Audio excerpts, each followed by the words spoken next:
لہٰذا میں اور آپ جس دروازے پر بیٹھے ہیں اس دروازے سے اچھا دروازہ نہیں ہے۔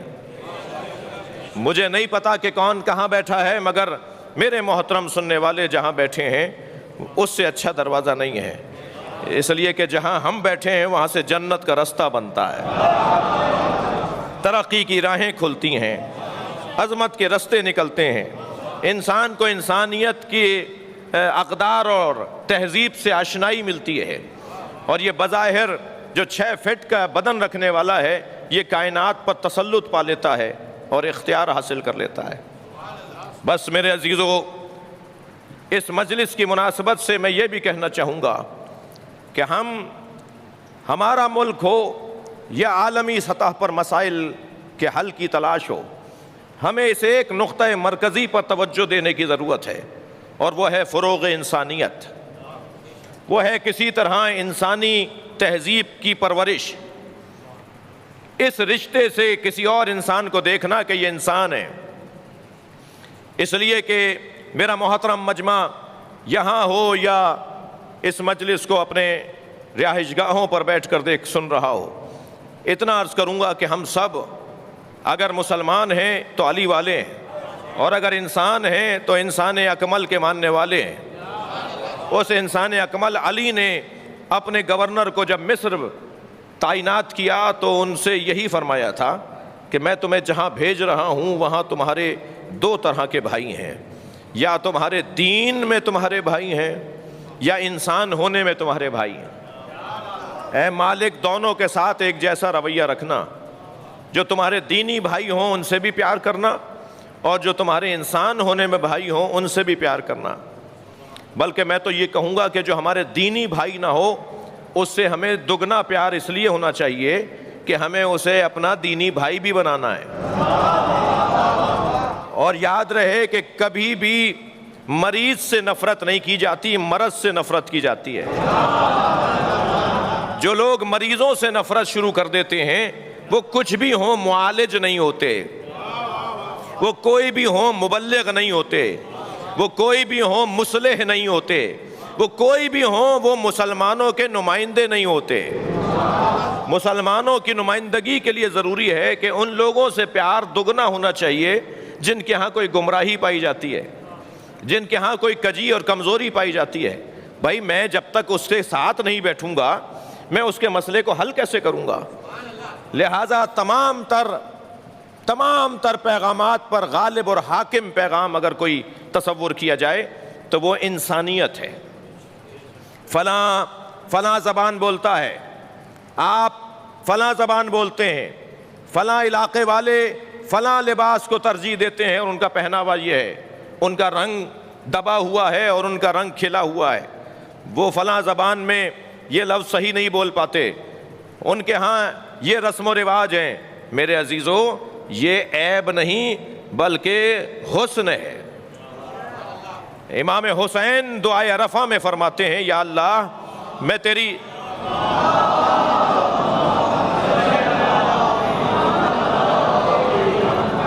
خالقیت پر اور تیری کرشمہ سازی پر تیری بارگاہ میں شکر گزار ہوں کہ اسی بے ہڈی گوشت کے لوتھڑے زبان سے، جس میں ہڈی نہیں ہے یہ زبان، بغیر ہڈی کا یہ گوشت کا لوتھڑا جب یہ دائیں بائیں اوپر نیچے آگے پیچھے لگنے لگتا ہے اور دانتوں پر جا کے لگتا ہے تو لغتیں بننا شروع ہو جاتی ہیں۔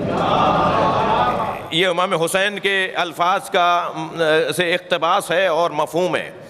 یہی زبان، یہی گوشت کا لوتھڑا فلاں علاقے میں جب دانتوں پر لگتا ہے تو سندھی بنتی ہے، یہی گوشت کا لوتھڑا فلاں علاقے میں جب زبان پر لگتا ہے، دانتوں پہ لگتا ہے تو فارسی بن جاتی ہے۔ زبان ایک جیسی ہے، دانت ایک جیسے ہیں، لغتیں مختلف کیسے ہیں؟ امام فرما رہے ہیں یہ تیری کرشمہ سازی ہے کہ تو نے اس انداز سے اس کائنات کو خلق کیا ہے۔ تو اصلی نقطہ آج کی مجلس کا اگر مرکزی نقطہ میں قرار دوں تو وہ یہ کہ انسانیت کو فروغ دیا جائے۔ اختلاف رائے حسن ہے، اختلاف سلائق حسن ہے، اختلاف مذہب حسن ہے، اور فقہی اختلافات حسن ہے، اور کلامی اختلافات حسن ہے۔ اختلاف نہ ہو تو یونیورسٹیاں بند ہو جائیں، اختلاف نہ ہو تو تحقیق کا دروازہ بند ہو جائے، اختلاف نہ ہو تو ترقی کی راہیں مسدود ہو جائیں، اختلاف کے بغیر تو یہ زمین و آسمان بھی نہیں چلتا۔ یہ اختلاف لیل و نہار ہے جو دنیا چل رہی ہے، لہٰذا اختلاف کو عیب نہ جانیے گا، اختلاف اور ہے، جھگڑا اور ہے۔ اسلام چاہتا یہ ہے کہ اختلاف کرو مگر جھگڑا نہ کرو، حوصلہ رکھو، ہمت رکھو، دل بڑا کرو، ذہن وسیع کرو، اور ایک دوسرے کے ساتھ بیٹھ کر بات کرنے کی جرأت پیدا کرو۔ جی، تنہا رہنے کا تجھے شوق ہے مسلم کیوں کر، تنہا رہنے کا تجھے شوق ہے مسلم کیوں کر، دو مصرے عرض کر رہا ہوں، تنہا رہنے کا تجھے شوق ہے مسلم کیوں کر، شارع عام پہ چل یار سفر پیدا کر۔ صلوات پڑھیں گے محمد و آل محمد پر۔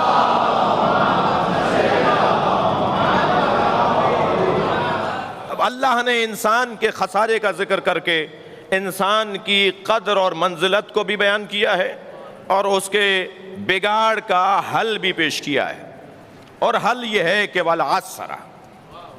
میں نے بہت دیر لگا دی اصلی مضمون تک آنے میں۔ حل انسان کے مسائل کا والعصر ہے، جسے پہلے اللہ نے بیان کیا ہے، والعصر کہہ کر کہا ان الانسان لفی خسر۔ انسان کی مشکلات کا حل اس والعصر میں پوشیدہ ہے۔ بظاہر تو یہ واو قسم ہے، اور واو قسم کے ذریعے اللہ عصر کی قسم کھا رہا ہے۔ پہلے تو محترم سننے والوں یہ بات روشن ہو جائے کہ قسم دو وجہ سے کھائی جاتی ہے، یا بات میں اعتبار بڑھانے کے لیے قسم کھائی جاتی ہے، میری بات معتبر ہو جائے اللہ کی قسم کھا کے کہہ رہا ہوں، آپ کو لگا کہ آپ کی بات مانی نہیں جائے گی تو آپ نے قرآن کی قسم کھا لی، اور جیسے ہی آپ نے قرآن کی قسم کھا لی، سرکار دو جہاں کا نام لے کر قسم کھا لی، سننے والا آپ کی بات پر اعتبار کر لیتا ہے، اس لیے کہ آپ نے قسم کھا لی ہے۔ یا قسم کھائی جاتی ہے بات کو معتبر بنانے کے لیے، یا قسم کھائی جاتی ہے جس کی قسم کھائی جا رہی ہے اس کی تعظیم کرنے کے لیے۔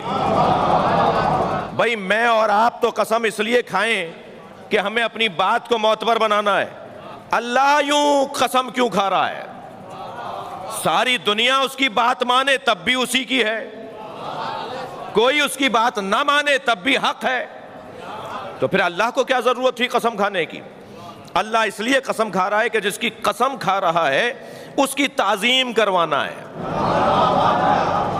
والصبح اذا تنفسا، قسم ہے صبح کی جب وہ سانس لیتی ہے، والنہار قسم ہے دوپہر کی، واللیل قسم ہے رات کی، والعصر قسم ہے عصر کے وقت کی۔ یا اللہ نے اچھا والعادیات، دوڑنے والے گھوڑوں کی نہیں بلکہ گھوڑوں کے سموں سے اڑنے والی چنگاریوں کی قسم۔ بھائی ہمارے معاشرے میں گھوڑے تو بہت دوڑ رہے ہیں، مگر کیا یہ ہمارے روڈ پہ دوڑتا ہوا گھوڑا ہے جس کی قسم سورہ عادیات میں اللہ نے کھائی ہے؟ تو فوراً تفسیر قرآن میں بتایا گیا یہ وہ گھوڑا ہے جس کی پشت پر مجاہد بیٹھ کر میدان جہاد میں جاتا ہے۔ تو سوال تو یہ ہے کہ اگر میدان جہاد میں ایک مجبور مسلمان گھوڑا کسی مجاہد کو بیٹھا کر لے جائے تو اللہ اس کے سموں سے اٹھنے والی چنگاریوں کی قسم کھاتا ہے۔ ہم یہی تو سمجھانا چاہ رہے ہیں کہ اس گھوڑے کی پشت پہ جو مجاہد بیٹھا ہے اس کی تعظیم بھی تو کرو۔ صلوات پڑھیں محمد و آل محمد پر۔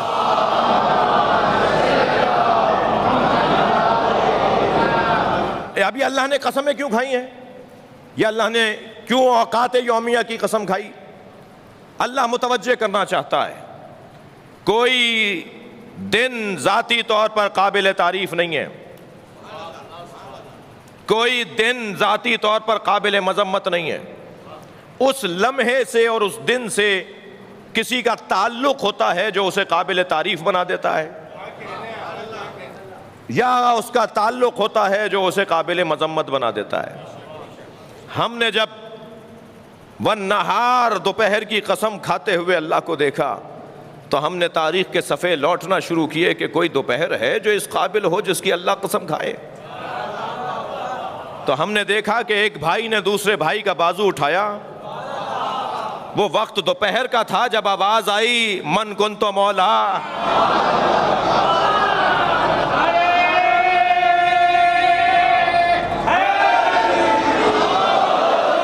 ہم نے جب رات ڈھونڈنا شروع کی تو ہمیں ایک رات نظر آئی جب ایک بھائی کے بستر پہ دوسرا بھائی سویا. صلوات پڑھیں محمد و آل محمد پر.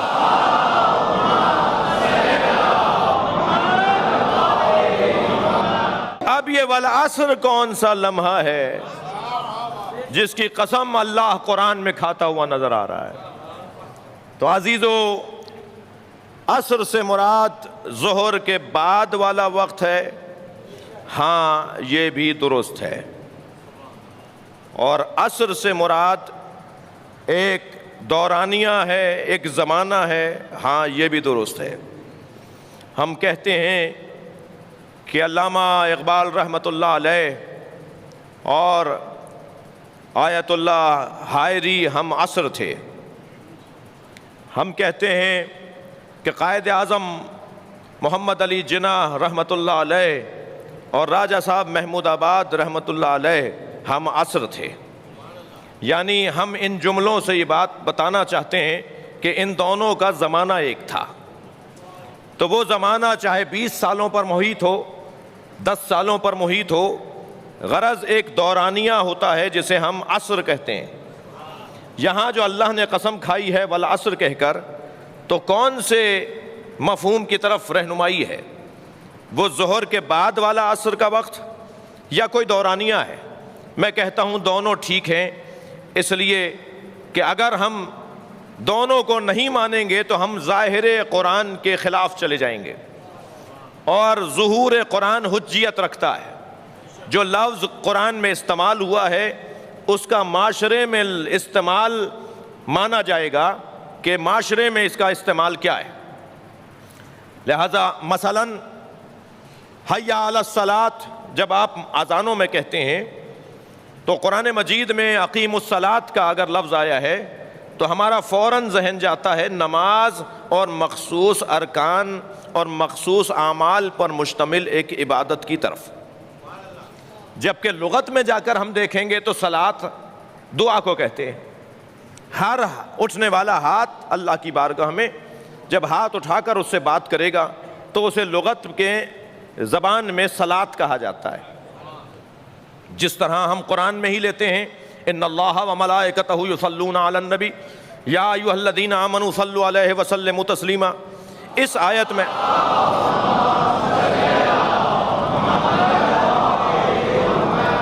آیت میں جو صلاۃ کا لفظ آیا ہے وہ دعا کے معنی میں آیا ہے. اور اقیم الصلاۃ وآتوا الزکوٰۃ کے اندر جو صلاۃ کا لفظ آیا ہے وہ مخصوص اعمال، مخصوص ارکان پر مشتمل ایک عبادت کے لیے آیا ہے. تو ہمیں جب بھی لفظ صلاۃ بولنا ہوگا تو دونوں معنی پر غور کرنے کی ضرورت ہے. اسی طرح جب عصر کے دو معنی ہیں، ایک ظہر کے بعد والا عصر، ایک وقت ہے، دن کا ایک دورانیہ ہے، وہ چند لمحوں کا ہوتا ہے، اور ایک دورانیہ زندگی کا چند سالوں پر محیط دور، ہم اسے بھی مراد لیں گے. میں ان دونوں کو کیسے جمع کروں، کیسے ایک جگہ لے کر آ جاؤں؟ تو مجھے تو یہ سمجھ میں آتا ہے کہ اگر ہم مختصر کریں گے تو عصر عاشور بنے گا، اور مطول کریں گے تو عصر مصطفیٰ بنے گا. حسین و منی وانا من الحسین سمجھ میں آ جائے گا. نبی کی زندگی کو خلاصہ کریں گے تو عصر عاشور بنے گا، اور حسین کی زندگی کو مفصل دیکھیں گے تو عصر مصطفیٰ بنے گا. لہذا ہمیں دونوں عصروں پر غور کرنے کی ضرورت ہے، عصر مصطفیٰ اور عصر عاشور. عصر مصطفیٰ، میں عصر مصطفیٰ کو 23 برس کا نہیں مانتا.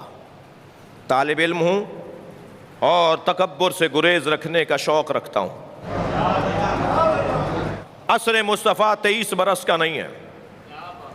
اعلان نبوت اور ہوتا ہے اور ایجاد نبوت اور ہے. ہمارے نبی نے جب اعلان نبوت کیا تو اس وقت نبوت ملی نہیں تھی، نبوت تو اس وقت مل گئی تھی جب آدم کا وجود نہیں تھا۔ اعلان کروایا ہے، لوگوں نے اعلان کو ایجاد سمجھ لیا۔ ایک شخص نے آ کر میرے مولا امام جعفر صادق علیہ السلام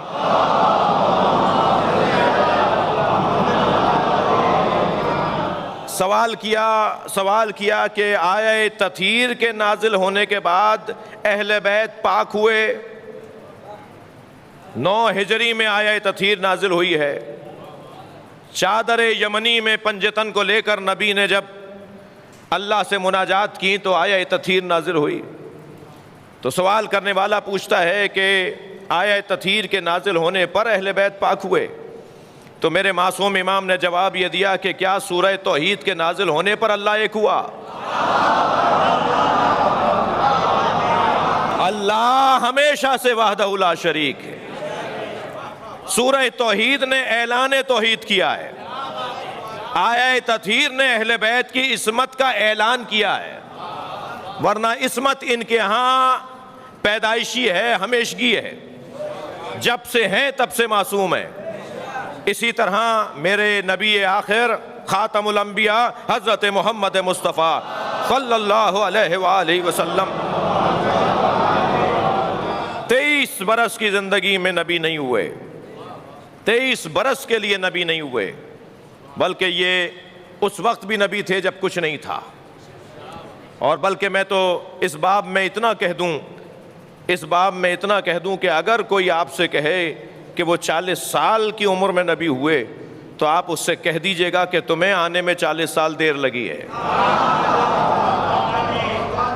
تمہیں سمجھنے میں 40 سال دیر لگی ہے۔ توجہ چاہوں گا، وہ عصر مصطفیٰ میرے محترم سننے والوں، ایام تاریخ بشریت کے خاص ایام سے وابستہ ہیں۔ ذرا پلٹیے اپنے مسائل اور مشکلات کے حل کے لیے۔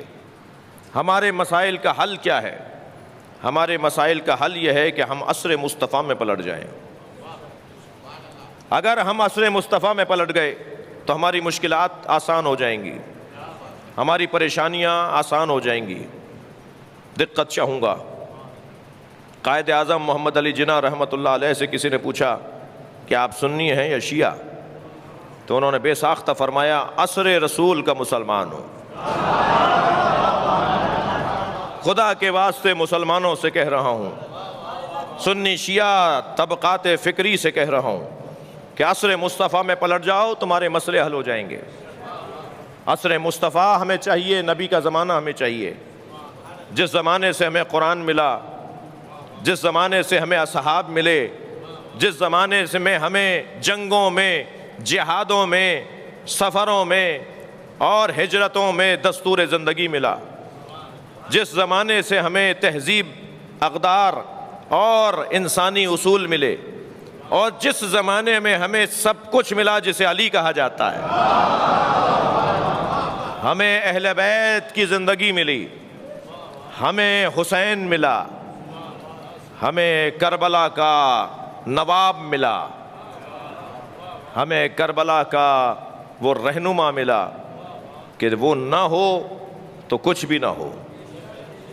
کسی نے کیا خوب کہا کہ عنوان خطابت قرار دیا گیا کہ اگر کربلا نہ ہوتی تو کیا ہوتا۔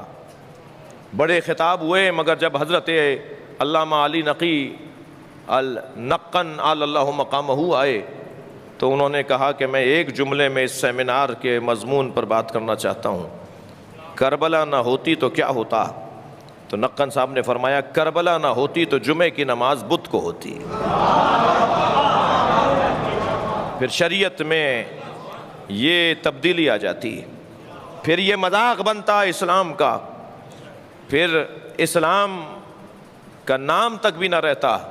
لیکن کربلا نے اسلامی تہذیب کو تضمین کر دیا، محفوظ کر دیا اور بچا کر آئندہ نسلوں کے لیے اور قیامت تک کے لوگوں کے لیے اسے منتقل کر دیا۔ ہمیں عصر عاشور کی طرف جانا ہے۔ مگر جس کی قسم کھا کر اللہ نے ہمیں بچنے اور نجات دینے کا ہم سے وعدہ کیا ہے، اس سے پہلے ایک رات آتی ہے، جو رات اس دن کے لیے تیار کرتی ہے۔ یاد رہے، تاریخ بشریت میں ہمیشہ اس رات کی بڑی اہمیت رہی ہے جس کی صبح کی قسم اللہ کھا رہا ہو۔ یہ رات مکمل ہوگی تو کچھ جوہر سامنے آئے گا، صلاحیتوں کا اظہار ہوگا، توانائیوں کا ظہور ہوگا، قابلیتوں کا جلوہ آرائی ہوگی، اور یہ ساری رات بظاہر عبادت الہیہ میں مصروف رہنے والے لوگ یہ اللہ سے توانائیاں لے رہے ہوں گے، اللہ سے حوصلے لے رہے ہوں گے، اللہ کی بارگاہ میں موجود ہیں تاکہ کل آنے والا دن ان کے لیے یادگار بن سکے۔ یہ ٹکڑے ٹکڑے بھی کر دیے جائیں تب بھی انہیں مردہ نہ کہا جائے، بلکہ ان کی زندگیوں کا تو اللہ یوں قصیدہ پڑھے، لا تحسبن الذین قتلوا فی سبیل اللہ بل احیاء عند ربہم یرزقون۔ خبردار، اللہ کی راہ میں جان دینے والوں کو مردہ نہ کہنا، بلکہ وہ زندہ ہیں اور اپنے رب کے ہاں رزق پا رہے ہیں۔ اور کبھی تو اللہ نے یہ کہہ دیا کہ وہ رزق ایسا پاتے ہیں کہ انتم لا تشعرون، تمہیں نہیں پتا کہ ان کی زندگی کیسی ہے۔ عزیزان گرامی، بہت سے زندوں کے زندہ ہونے پر یقین نہیں ہوتا جتنا کربلا میں سونے والے حسین کی زندگی پر یقین ہے۔ بہت سے چلتے پھرتے لوگ نظر آتے ہیں مگر ضروری نہیں ہے کہ وہ زندہ بھی ہوں، مگر کربلا میں سونے والے عباس علمدار کی زندگی پر ہمیں یقین ہے۔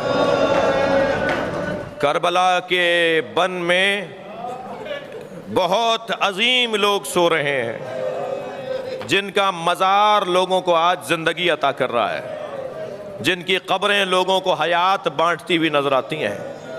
وہاں سونے والوں میں ایک نام حبیب ابن مظاہر کا بھی ہے، وہاں سونے والوں میں ایک نام حر ابن یزید ریاحی کا بھی ہے، وہاں سونے والوں میں ایک نام زہیر قین کا بھی ہے، وہاں سونے والوں میں عابس بھی ہیں، شوذب بھی ہیں، وہاں سونے والوں میں عثمان بھی ہیں، جعفر بھی ہیں، عون بھی ہیں، وہاں سونے والوں میں ایک 6 مہینے کا بچہ بھی ہے۔ اجرکم علی اللہ۔ شب عاشور تاریخ بشریت کی انفرادی رات ہے۔ اس رات نے بہت سے سوئے ہوئے مقدروں کو جگایا ہے، اس رات نے بہت سے لوگوں کی تقدیروں کو جگایا ہے۔ یہ رات بظاہر رات ضرور ہے مگر اس نے پھر کبھی انسانوں کی زندگی میں رات آنے نہیں دی۔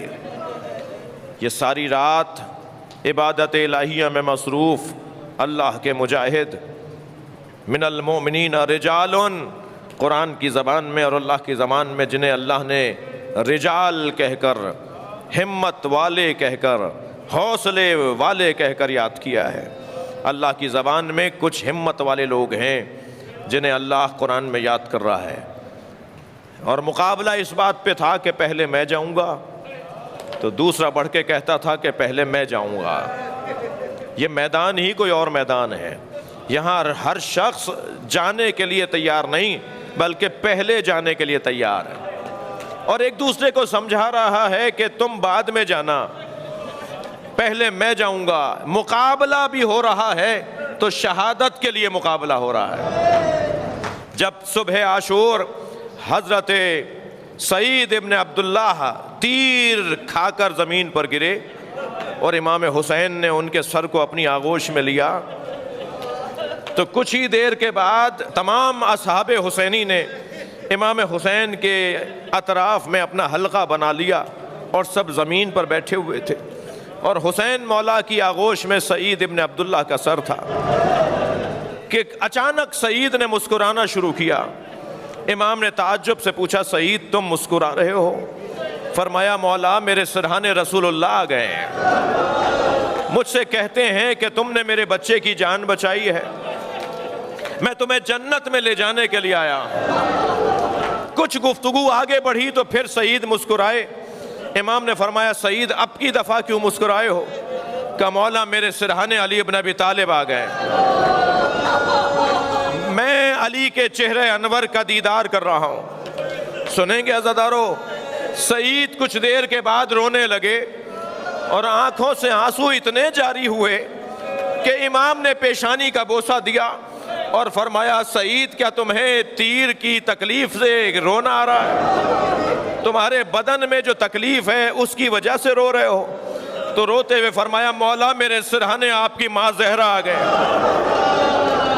وہ کہتی ہیں تم نے میرے بچے کی جان بچائی ہے۔ اجرکم اللہ، اجرکم اللہ۔ عزادارو، اسی اثنا میں سعید نے آواز دی کہ حبیب کہاں ہیں؟ یہ رات حسین کے اصحاب کی رات ہے، یہ رات حسین کے شہزادوں کی رات ہے۔ ایک مرتبہ فرمایا جناب سعید نے حبیب ابن مظاہر کہاں ہیں؟ حبیب کچھ عقب میں تھے، امام نے آواز دی حبیب تمہیں سعید بلا رہے ہیں، اس لیے کہ کسی بھی لمحے سعید کی روح پرواز کر سکتی تھی۔ حضرت حبیب ابن مظاہر رضی اللہ تعالیٰ عنہ کے قریب آئے، جیسے قریب آئے تو حضرت سعید نے فرمایا حبیب اپنا کان میرے دہن کے قریب لے آؤ۔ تو حبیب نے گھٹنے ٹیکے اور اپنا کان سعید کے دہن پہ رکھ دیا، تو کانپتی ہوئی آواز میں کہنے لگے حسین کو چھوڑ کے نہ جانا، نبی کا نواسا غریب ہوتا جا رہا۔ اجرکم اللہ، اجرکم اللہ۔ شب عاشور حسین خیام کے درمیان سے گزر رہے ہیں، پہلے اس جانب گئے جہاں اصحاب کے خیمے تھے۔ امام نے دیکھا کہ ایک بڑے خیمے میں تمام اصحاب جمع ہیں۔ امام خیمے میں داخل ہوئے تو سب نے کھڑے ہو کر استقبال کیا۔ امام نے فرمایا یہ جو لوگ کربلا میں جمع ہوئے ہیں یہ میرے خون کے پیاسے ہیں، تمہیں میں اجازت دیتا ہوں کہ تم واپس چلے جاؤ، انہیں مجھے مارنا ہے تم سے غرض نہیں ہے۔ مگر ایک مرتبہ آواز آئی جناب حبیب ابن مظاہر کی، مولا ہم سب کا اتفاق ہے کہ اگر 70 مرتبہ مارے جائیں اور پھر زندہ کیے جائیں تو ہم تب بھی آپ کو چھوڑ کر نہیں جائیں گے۔ اور پھر روانہ ہوئے ان خیموں کی طرف جہاں زینب کا خیمہ ہے، جہاں حضرت سکینہ کا خیمہ ہے، جہاں جناب رباب کا خیمہ ہے۔ خیموں کے درمیان سے گزر رہے ہیں تو ایک ماں 2 بچوں کو لیے بیٹھی ہے اور وہ دونوں سے یہ کہہ رہی ہے اے اونو محمد، کل ایسا نہ ہو کہ علی اکبر مارے جائیں اور تم زندہ رہ جاؤ، اے میرے بچوں پہلے اپنی قربانی پیش کرنا۔ حسین کی آنکھوں میں آنسو آئے، چند قدم آگے بڑھے تو ایک خیمے میں ایک ماں ایک بچے کو لیے بیٹھی ہے جو اپنے بچے سے کہہ رہی ہے قاسم میں غیر خاندان کی ہوں، کل اگر تمہاری طرف سے کوئی کوتاہی ہو گئی تو لوگ کہیں گے کہ دودھ کا اثر تھا، میرے لال کل قربانی میں پیش قدم رہنا۔ امام نے آنکھوں میں آنسو بھرے اور روتے ہوئے فرمایا اے بھابی ام فروا، تمہارے بچے کی قربانی تو ساری قربانیوں پر غالب ہوگی۔ کچھ اور آگے بڑھے تو ایک ماں تھی جو اپنے بچے کو لیے بیٹھی تھی اور کہہ رہی تھی علی اکبر کل اپنے بابا پہ قربانی میں دریغ نہ کرنا۔ عزادارو بہت گریہ ہو گیا۔ ایک ماں کا اور نام سن لیجئے، حسین گزرے تو ایک ماں ہے جو جھولا جھلا رہی ہے اور بار بار کہتی ہے